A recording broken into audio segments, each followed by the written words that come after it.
देखो हमने पिछले वीडियो में इलेक्ट्रोकेमिकल सेल देखा था। अब आज हम ई नोट की बात करते हैं, तो यहां मैं लिख देता हूं इसे ई नोट। यहां पर वैल्यू है पॉजिटिव, फिर इधर है 0.0 और इधर है नेगेटिव, ये वैल्यू है। मतलब ऊपर की तरफ बढ़ रहे हो तो पॉजिटिव वैल्यू बढ़ रही है और नीचे की तरफ जा रहे हो तो नेगेटिव वैल्यू बढ़ रही है। तो सबसे पहले मैं बता दूं कि जितना ज्यादा पॉजिटिव होगा ना अगर ई नोट, ऊपर की तरफ बता रहा हूं, ऊपर की तरफ जितना ज्यादा ई नोट की वैल्यू पॉजिटिव होगी तो उतना ही इजी होगा रिडक्शन। तो यहां ऊपर की तरफ बढ़ने पर रिडक्शन क्या होगा, इजी होगा, रिडक्शन इजी हो जाएगा। ध्यान रखना, रिडक्शन यहां हमारा इजी हो जाएगा। तो हम कह सकते हैं जिसका रिडक्शन होता है वो क्या कहलाता है, ऑक्सीडाइजिंग एजेंट। तो मैं इसको हटाकर मैं ऐसे लिख सकता हूं ऊपर की तरफ ऑक्सीडाइजिंग नेचर क्या हो रहे हैं, इंक्रीज हो रहे हैं। ये लगा दो इंक्रीज, तो ऊपर की तरफ बढ़ रहे हैं क्योंकि रिडक्शन उतना ही इजी होगा। पहली बात, अगर आप माइनस की तरफ बढ़ते हो नेगेटिव की तरफ, तो जितना नेगेटिव जाओगे उतना ऑक्सीडेशन इजी हो जाएगा। ऑक्सीडेशन इजी हो जाएगा, इसका मतलब क्या है, रिड्यूसिंग नेचर क्या होंगे, इंक्रीज हो जाएंगे नीचे की तरफ। बस ये है। देखो वैसे तो बहुत क्वेश्चन आते हैं, इसकी एक टेबल भी होती है जो हमें पूरी याद करनी होती है, लेकिन हम 11th क्लास में उसे याद नहीं करते, हम कंपटीशन में उसे याद करते हैं। 12th में भी इतनी याद करनी नहीं पड़ती। मैं वैसे शॉर्ट में बताऊं, लिखवा का नया मजा आया, जीत कर फिर नई साइन अप प्लेयर है, लेकिन अभी हम उसके बारे में डिस्कस नहीं करेंगे फिर हमारे क्वेश्चन सिंपल ऐसे ही देते हैं कंपटीशन में या 12th में, 11th में भी। देखो सबसे पहले क्वेश्चन ये आएगा कि आपको दे दिया Cu, बहुत अच्छे से समझना, Cu और यहां पे दे दिया Cu+2। इसके लिए ई नोट की वैल्यू दे दी आपको प्लस के 0.4 वोल्ट, ये दे दी। फिर आपको दी Zn+2, इसकी दे दी आपको माइनस के ई नोट की वैल्यू 76 पॉइंट में, 0 पॉइंट है, यहां पे 0 पॉइंट है वोल्ट, ये दो वैल्यू दे दी। और एक दे दी आपको H+ और H2, ये दे दी। और आपसे कहा यहाँ पे इसकी होती है 0.0 वोल्ट, ये तीन दे दी आपको।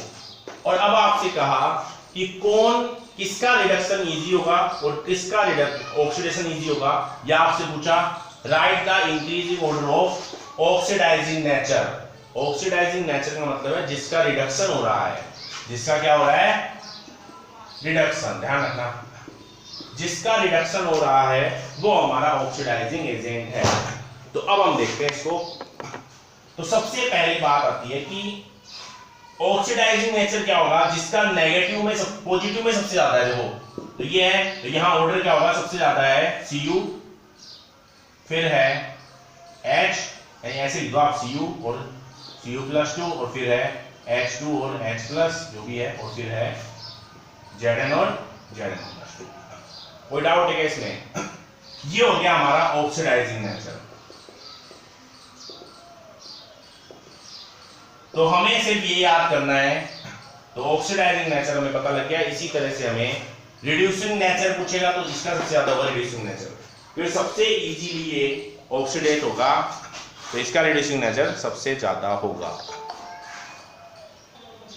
आपसे क्वेश्चन पूछ लिया कि F2, Cl2 और Br2, इनमें आपको ऑक्सीडाइजिंग नेचर का ऑर्डर लिखना है। ऑक्सीडाइजिंग नेचर का ऑर्डर आप ही लिखना है, तो मैं यहां लिखता हूं ऑर्डर ऑफ ऑक्सीडाइजिंग नेचर, पहली बात। दूसरी बात इसमें पूछा कि आपको ऑर्डर ऑफ ई नोट भी लिखना है, मतलब order of E note value, मतलब हमें ई नोट वैल्यू भी लिखनी है, इसका ऑर्डर भी लिखना है। तो मैं दोनों को एक ही मान लूं, क्यों, क्योंकि रिडक्शन होगा इजी, तो ई नोट की वैल्यू पॉजिटिव होगी, मतलब जितनी ज्यादा बढ़ेगी पॉजिटिव वैल्यू उतना ही ज्यादा रिडक्शन इजी होगा, मतलब वो उतना ही ज्यादा ऑक्सीडाइजिंग एजेंट होगा। देखो ये है ना, तो यहां मैं बोल सकता हूं ऑक्सीडाइजिंग नेचर अगर ज्यादा होंगे तो ई नोट की वैल्यू भी ज्यादा होगी, तो दोनों एक ही बात है। अब सबसे पहले हम देखते हैं कि F2 क्या है। सबसे पहले अगर आपको ध्यान हो, इलेक्ट्रोनेगेटिविटी होती है सबसे ज्यादा F की, फिर Cl की और फिर Br की। इलेक्ट्रॉन नेगेटिविटी का मतलब होता है इलेक्ट्रॉन को सबसे तेजी से अपनी ओर खींचना, इलेक्ट्रोनेगेटिविटी कहलाती है। यहां पर F सबसे तेजी से इलेक्ट्रॉन खींचेगा तो F की इलेक्ट्रोनेगेटिविटी सबसे ज्यादा है। तो अब ध्यान देना, मैं इसको रफ कर देता हूं प्रोजेक्ट को, ये आपको पता ही है। देखो F2 है, F2 अगर इलेक्ट्रॉन लेगा तो ये इलेक्ट्रोनेगेटिव आता है ना, तो ये 2 इलेक्ट्रॉन ले लिया और यहां 2 बन गया। इसकी ई नोट की वैल्यू कुछ आई है, मान लो Cl2 लिया, इसने भी 2 इलेक्ट्रॉन लिया, क्योंकि आप सबका देखो ऑक्सीडाइजिंग नेचर पढ़ रहे हो, मतलब सबका आप रिडक्शन देखोगे। क्या देखोगे?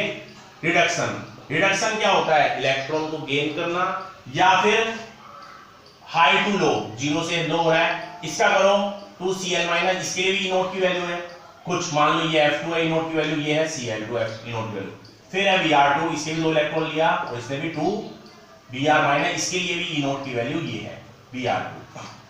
अब प्रश्न आता है कि सबसे ज्यादा ई नोट किसका होगा? ध्यान देना, देखो इलेक्ट्रोनेगेटिविटी F की सबसे ज्यादा है, मतलब सबसे इजीली इलेक्ट्रॉन F खींचेगा। तो F अगर खींचा तो F का रिडक्शन इजी होगा ना, और जिसका रिडक्शन इजी होगा उसकी ई नोट की वैल्यू भी ज्यादा होगी। तो यहां सबसे ज्यादा ई नोट की वैल्यू किसकी है? ये। तो ई नोट F2 सबसे ज्यादा, फिर ई नोट Cl2 और फिर ई नोट Br2। तो ये हो गया हमारे पास एग्जाम का क्वेश्चन। और ऑर्डर क्या होगा? ऑर्डर यही होगा इसका, F2 का रिडक्शन सबसे इजी होगा बिकॉज F की इलेक्ट्रोनेगेटिविटी बाकी सबसे ज्यादा है, तो सबसे जल्दी इलेक्ट्रॉन ये खींचेगा, इसलिए F2 हाईली ऑक्सीडाइजिंग एजेंट है। और फिर उसके बाद Cl और उसके बाद Br। H2SO4 आप ऐसे करोगे, 2 1 + S + 4 - 2 बराबर में 0, S पे आ गया +6। फिर मैंने कहा इसकी निकालो, तो आप बोलोगे 2 + 1 + S + 5 - 2 बराबर 0। ये तो करते हैं अपन, इक्वल में क्या आ गया? +8। अब देखो आप ध्यान रखो थोड़ा सा, सल्फर का एटॉमिक नंबर होता है 16। कौन सी नोबल गैस के पास होता है? एक तो नियोन के पास और एक ऑर्गन के पास। नियोन का होता है 10 और इसका होता है 18। जब आप सल्फर को Ni तक भेजोगे तो आपको +6 इलेक्ट्रॉन चाहिए लूज करने के लिए, 16 में से 6 है ना। अगर आपको -18 करना है और 18 करना है तो 2 इलेक्ट्रॉन चाहिए। इसका मतलब होता है कि सल्फर की मैक्सिमम ऑक्सीडेशन नंबर तो है +6, +6 से ज्यादा ये नहीं हो सकता, और मिनिमम ऑक्सीडेशन नंबर -2, मतलब ये -2 से ज्यादा भी नहीं, -2 से कम नहीं हो सकता।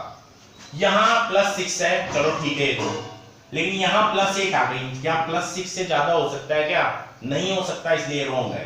ये वाला तरीका रॉन्ग हो गया। तो जब आपका ऐसा तरीका रॉन्ग हो जाए ना, तो आप क्या करना, इसकी स्ट्रक्चर बनाना, और स्ट्रक्चर बनेगी हमारे हाइब्रिडाइजेशन से। सल्फर का आउटर शेल में कितने इलेक्ट्रॉन है? इसके आउटर शेल में 6, अटैच एटम 2 है।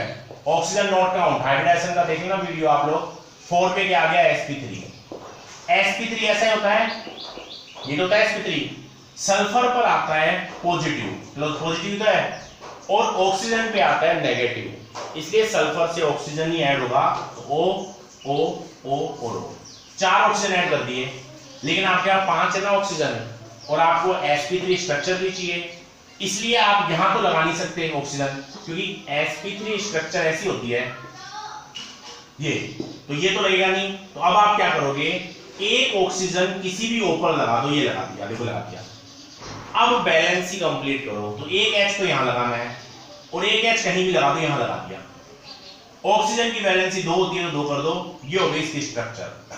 लेकिन इंपॉर्टेंट बात ये है, जब ऑक्सीजन सिंगल बॉन्ड से अटैच हो, ध्यान रखना ऐसे, तो इन दोनों पे -2 आता है, इसी को हम बोलते हैं पर ऑक्साइड। इसको हम क्या बोलते हैं? पर ऑक्साइड, मतलब यहां पर परऑक्साइड है, और इन दोनों ऑक्सीजन पे -1 और -1 है। वापस बोल रहा हूं, इन दोनों ऑक्सीजन पे क्या है? -1 और -1। तो अब मैं क्या करूंगा, इसको वापस लिखता हूं। देखो H तो है 2, S 1 है, O कितने? 1 2 और 3, ये 3 ऑक्सीजन तो है -2 वाले, देखो 3 ऑक्सीजन -2 वाले, और ये 2 ऑक्सीजन है -1 वाले परऑक्साइड वाले। अब मैं इसको सोल्व करता हूं, 2 + 1, इससे इस बारे में +S +3, ये ऑक्सीजन कैसे है? -2 वाले, +2 ये वाला ऑक्सीजन -1 वाला, इक्वल में ऊपर कुछ नहीं है तो 0। तो एस पे क्या आ गया +6, मतलब यहां भी एस पे +6 ही होगा, +8 नहीं होगा।